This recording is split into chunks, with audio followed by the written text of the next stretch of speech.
Now, the truth is that most of us Kenyans are wishing that there will be elections on the 26th of this month. And we are wishing that those elections will be free, fair, transparent, verifiable, clean elections. Yeah? And most of Kenyans of goodwill do not care who wins. Yeah? We just want a free and fair election. Okay? We do not want what happened on the 8th, which is not called an election. The way I've illustrated it here many times, yes, 2013 it was the same thing, and even on August 8th it was the same thing. The lights are switched off, confusion, darkness, we don't know what's happening, figures are flying all over the place. When the lights are switched on, Uhuru Kenyatta's won. We don't want those kind of elections. Yeah, we want elections which go step by step. These are results from such and such a polling station. These are results from such and such a polling station, so that everybody even can do their own math and add up and know who the winner is. Open. An open book. Si kitu ambayo inafanywa kwa siri. That's all Kenyans want. Okay? Anyway, my point is this. Even as most of us wish for an election, we need to pray for members of the family of most IEBC commissioners who have a different view. Yeah? Now, according to my information, those close to the commissioners are wishing that there'll be no election on the 26th. Now, why would they wish something like this? Yeah, it's important to interrogate that. Why would they wish something like this? They're wishing something like this, which is terrible for the rest of us Kenyans. Yeah, they're wishing because their loved ones would be in a very tight spot if the elections go ahead. The pressure they are facing, the threats they're facing, they're just in a tight position. Now, we all know that the brother to one of the commissioners, Roslyn Akombe, has fled the country with his family. Yeah, we know that. That's public knowledge. Yeah, people in Jubilee might want to make fun of it, and that's not a funny thing. Yeah, but we all know that, and that is a fact. Okay? So I'm very sure you know what I mean. Okay, when I say that those who are close to the commissioners, that is what they're wishing. Okay? And it's not that they're wishing Kenya bad, yeah? It's just that the kind of job when you're a commissioner, yeah, or when you work for the IEBC, it's a very, very tough job. Okay? However, in every tough situation, there's a way out. Yeah? And if I was just to give an open advice to members, people who work at the IEBC, who will be making critical decisions, yeah, on which the destiny of our nation relies on, yes, my message is very simple. My advice is very simple. Do something that can stand the test of time. Sorry folks, I know I've really bored you that line, but I think it is really important. There are different seasons for doing different things, yeah? There was a season when it was time to be corrupt and to make a lot of money, and nobody would ask any questions, and that season passed. Okay? Now where we are, it is called a place where the season is. The only things which can survive are things which can stand the test of time. Period. Hakuna kitu ingine. Now, of course, there are some people who work for the IEBC who believe they are very smart, that they can make money, that they can gain good friends in high places. Yes. They also believe that, the government is very powerful. Nobody can stand up against the government. Therefore, it's just good they support the government, yeah, for their own sakes, yeah. Willingly, they support the government. They do the government's dirty work, yeah. And most of them is for selfish gains, yes. Now, those people, I have something to tell them. I know the problem with human beings is we learn nothing from history, yeah. But just look at our recent history. And I will start with the former chairman of what was called then the ECK, Electoral Commission of Kenya, Bwana Samuel Kivuitu. Where is Samuel Kivuitu now? He's 6 feet under. But what happened to him before he died? Yeah? Now on your screens now you can see a photograph of Bwana Kivuitu. Yeah? I believe this photograph was taken a few weeks before he died. Or a few days, I'm not sure. Okay? Now isn't this very sad? Okay? This man went through a lot of suffering. Now a quick aside here about Samuel Kivuitu. Many Kenyans don't know this, but Kivuitu died a week to the 2013 general elections. okay? And those who were close to him cried foul. They said the guy had recovered more or less. Yeah, he was on his way to recovery, he was okay. Then suddenly, he died mysteriously, okay?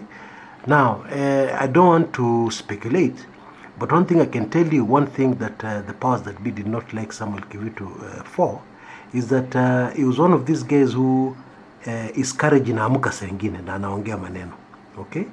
So it would make sense to me why somebody would be very nervous about what Kivuitu would say, yeah, especially with the things which happened in the 2013 election. You know, if he would be called and asked for an opinion, he was a sort of guy anajisahau saa zingine. Inategemea vile ameamka.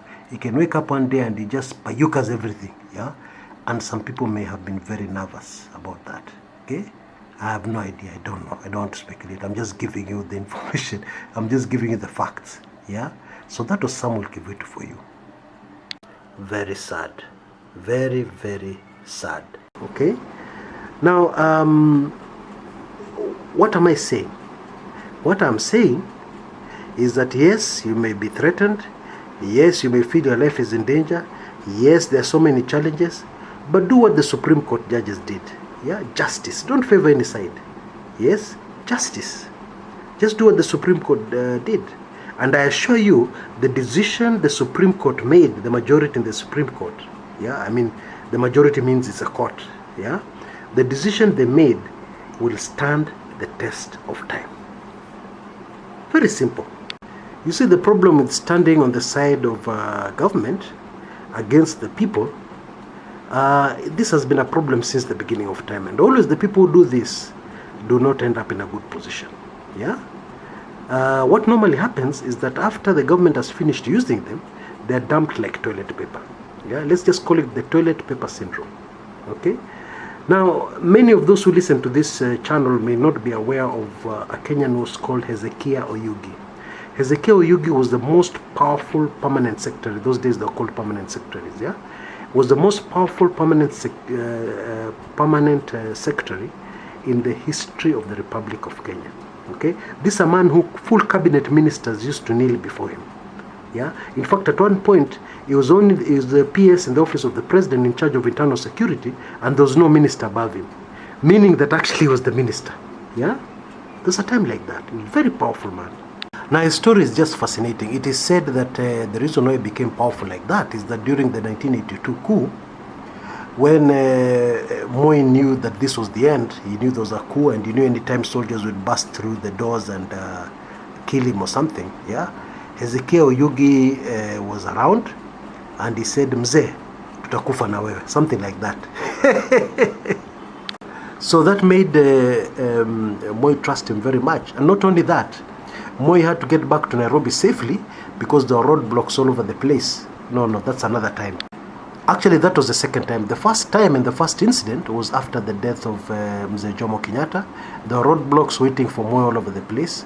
And what Oyugi did, he hid the president inside the boot of a Peugeot 404. Now, most of the younger Kenyans don't know what kind of car that is, yeah? But it had an extraordinarily large boot.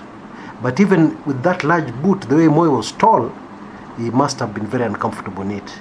Anyway, he hid Moi in the boot of an old Peugeot 404 and drove him through roadblocks so that Moi got to Nairobi safely, and he was sworn in as the president after the death of Kenyatta, yeah? Anyway, now, when Oyugi became so powerful, he did a lot of things for the government against the people of Kenya. Yeah, one of the things he did was to betray, yeah, a man called Robert Ouko, Foreign Affairs Minister. It is believed that he's the one who went and collected him in his house. At that time, the Foreign Affairs Minister was believing that actually Oyugi is going to help him get out of the country and escape because Ouko knew his life was in danger. But instead, the guy just handed him over to the people who killed him. Okay. Now, as I've told you, toilet paper syndrome always works, yeah? After Oyugi did all these dirty things for the government, pia siku yake ilifika.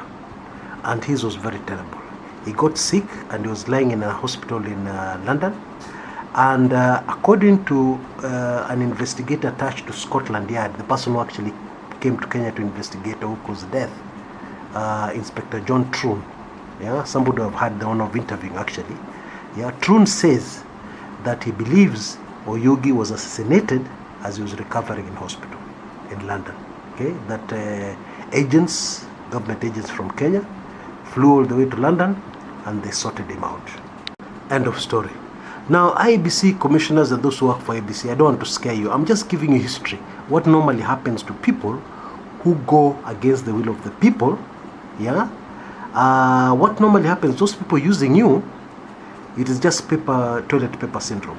You see, when you go to a toilet, ukishamaliza kutumia toilet paper, you throw it aside, you don't even want to see it, yeah? Toilet paper syndrome, yeah?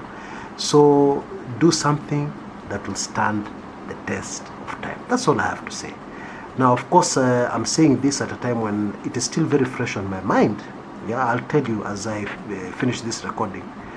A certain incident is still very fresh on my mind, and it's fresh on the minds of many Kenyans. And this was the time after the IEBC hurriedly announced the presidential elections. Now, most of us knew that the person who was being sworn in did not win. Yeah.